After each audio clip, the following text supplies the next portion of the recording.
Hey guys, Sean, Kayak Angler Outdoors. I'm hanging out in my garage, smoking a cigar. This is one of my usuals, the Trinidad Yesia JR cigars.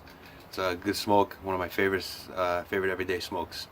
The other day, a friend and I took a drive out to Fish and Flea Market. I'm in the market for a new reel, basically fluke reel, but I'm also looking for one that's kind of a utility reel that can handle fluke and stripers, and maybe even some freshwater. Although I saw a couple of reels, a little more money than I want to spend right now, so I guess I'll just put that on hold for now. A couple more shows coming up that I can go check out. While I was walking around, I saw a woman selling hats, so checked it out and I bought this hat. Obviously you can tell it's a straw cowboy hat, but what I like about this hat as opposed to a lot of the other hats I have, you can see there's a lot of holes on the top for ventilation. It's not cold out today, but it is a little chilly, and I can feel that it's going to be better when it's hot out as opposed to some of the other hats I have that are completely closed on the top.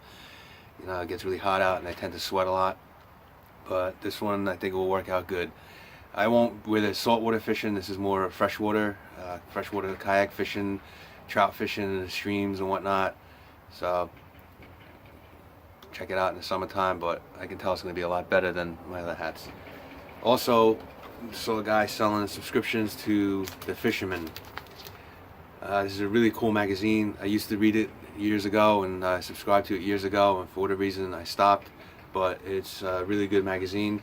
There's a few editions. Being that I live in Jersey, I got the New Jersey Delaware Bay edition.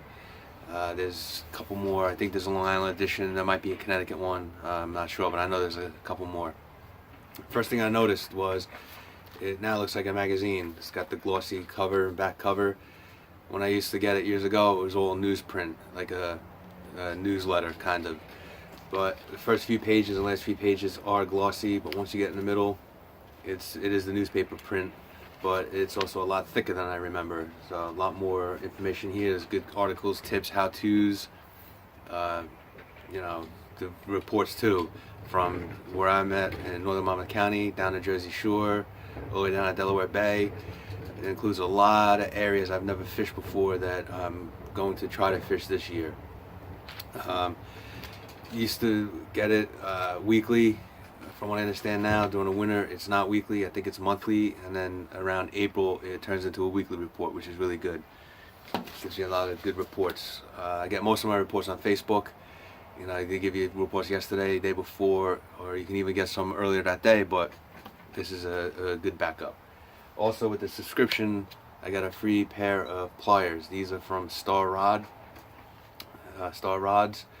They're heated, treated aluminum, and they say it cuts mono as well as braid. Although I haven't used them yet, I'm looking forward to trying them out. The first thing I noticed is they're light. They're super, super light. They also have a spring-loaded handle, which would be easier for one-handed operation. A lot of times when I'm using them, you know, you got to fish in one hand, you can't get the hook out, you need the pliers. I think it's just a lot easier than having to open them with your hand and you know, use them that way. They did not come with a sheath, no big deal. The pliers I have on my kayak already came with a sheath, but I don't use it. And there's also no lanyard. That's not a big deal either. I can always buy one, or I can make one. And they actually have holes on both handles to attach the lanyard to. And you can see at the top they're needle nosed.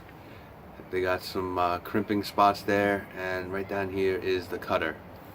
It does have a screw in the cutter, so it looks like you're able to swap out the cutter if it ever gets dull, which is also a good deal, because I used to have a pair of pliers. They got dull, I had to get rid of them. There was no way to replace the cutter part of it, but looking really forward to trying these out. Like I said, I already have a pair of pliers, but it's always good to have a backup. It's nice to have a backup of everything, because you never know what's going to happen.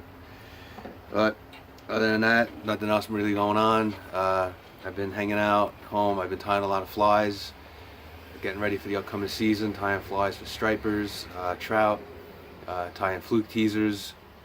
In fact, I'll try to get a video up in the next couple of weeks on how I tie the teasers.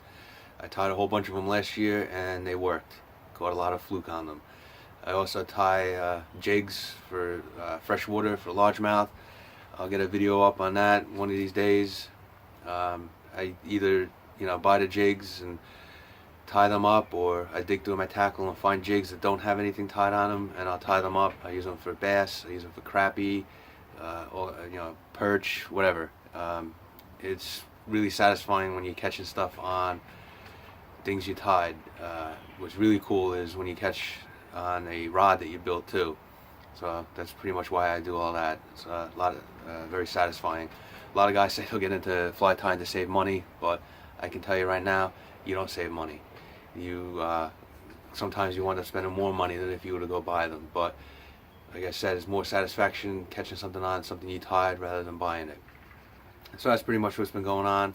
Just getting all my stuff ready, going through my tackle, replacing old stuff, fixing stuff that broke, and going through and see what else I need to add. We do have some warm weather coming. I think I saw Wednesday and Thursday is going to be in the high 50s. Thursday even 63, although there was a little bit of rain and wind. So I'm hoping to at least get out once or twice. I did go this past Friday. I went for a little while. Only lasted about 10-15 minutes. It was really super cold. It was probably about 28 degrees. Some of the lake was actually frozen, and the spots that weren't frozen were really hard to get to. A lot of overgrowth and whatnot.